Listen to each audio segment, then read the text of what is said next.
మరి ఇక్కడ సగర శక్తియ సమాజం ఆధ్వర్యంలో ఏర్పాటు చేసినటువంటి వనభోజన కార్యక్రమానికి విచ్చేసిన గౌరవ పెద్దలందరికీ పేరు పేరున నా నమస్కారాలు తెలియజేసుకుంటూ, ముందుగా మొన్న జరిగిన ఎన్నికల్లో మీరందరూ కూడా సహకారం అందించి, మీ అందరూ కూడా ఆశీర్వదించి, మరి ఆశీర్వదించడం కాకుండా కష్టపడి పనిచేసి ఇంత ఘన విజయాన్ని అందించిన మీ అందరూ కూడా చేతులెత్తి నమస్కరించి శిరస్సు ఉంచి ధన్యవాదాలు తెలియజేస్తా ఉన్నాను. ముఖ్యంగా ఆంజనేయులు గారు,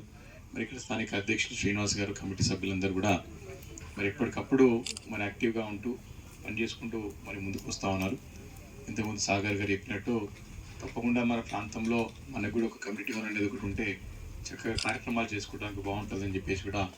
మరి ఇప్పటికీ చాలా సంఘాలకు ఇక్కడ అవకాశం ఉంటే అక్కడ చేసుకుంటూ పోతా ఉన్నాం. కాబట్టి బీసీ కులాల్లో ఉన్నటువంటి మరి సగర సంఘాన్ని కూడా తప్పకుండా ఒక స్థలాన్ని కూడా తీసుకుని బీసీ కమిటీ వాళ్ళని తీసుకొని సగర సంఘానికి కూడా చేపట్టే విధంగా చేద్దాం రాబోయే రోజులు అని చెప్పి మనవి చేసుకుంటూ, మరి ఇంతకుముందు పెద్దలు సాగర్ అని చెప్పినట్టు ఆత్మగౌరవ భవనాలు మరి పెట్టాలని ఎవరికి కూడా ఆలోచన రాలేదు, ఎవరు కూడా దరఖాస్తు పెట్టే ఎవరు అడగలేదు. అని పెద్దలు కేసీఆర్ గారు లోతుగా ప్రజల యొక్క స్థితిగతుల గురించి, అన్ని వర్గాల గురించి మరి అవగాహన వ్యక్తిగా ఇలా ఒక ఆత్మగౌరవ భవనం ఉంటే ఎప్పటికప్పుడు మేధమదనం జరిగి జాతి అభ్యున్నతికి మరి పాటుపడే విధంగా అవి పునాదులు అవుతాయని చెప్పి ఆలోచన చేసి ఏర్పాటు చేశారు. తప్పకుండా వాటికి ఇప్పటికే స్థలం సేకరించి కొన్ని పనులు స్టార్ట్ అయినాయి. నేను కూడా మనసులో అనుకున్న ఫస్ట్ అసెంబ్లీ సమావేశాలు, బడ్జెట్ సమావేశాలు ఉంటాయి మరి రాబోయే రోజుల్లో, మరి కొత్త ప్రభుత్వం ఏర్పడుతుంది కాబట్టి డెఫినెట్గా ఇవన్నీ కూడా పూర్తి చేయాల్సిన బాధ్యతగా మీరందరూ గెలిపి ఎమ్మెల్యేగా నేను తీసుకొని ప్రభుత్వం పైన ఒత్తిడి తెచ్చి తప్పకుండా నిధులు సేకరించి వాటి పనులు పూర్తి అయ్యే విధంగా నేను ప్రయత్నం చేస్తానని కూడా సందర్భంగా మనవి చేసుకుంటూ, వాస్తవానికి ఈరోజు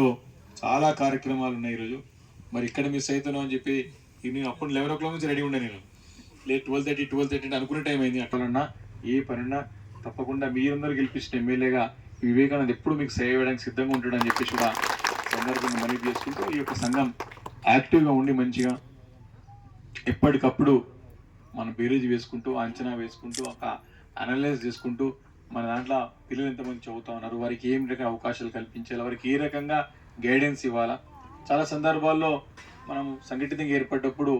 మనం కొంచెం వెనక ముందు అవుతాం, అరే ఆర్థికంగా ఏమైనా ఇబ్బంది పడతాం, ఆర్థికంగా చాలా తక్కువ ఉంటుంది, మాట సహాయం, వారికి ధైర్యం, ఒకరికి మన సంఘ జీవులం అంటే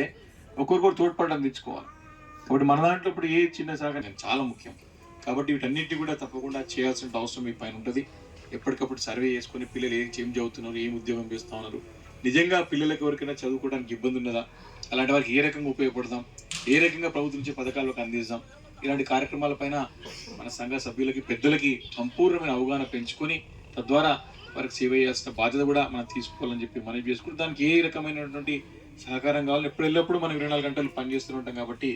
దాన్ని మనం అడ్వాంటేజ్ తీసుకొని ముందుకు వెళ్ళాలని చెప్పేసి కూడా కోరుకుంటూ, మరొకసారి మీ అందరికీ నా మనస్ఫూర్తిగా నమస్కారాలు తెలియజేసుకుంటే సెలవు తీసుకున్నాం.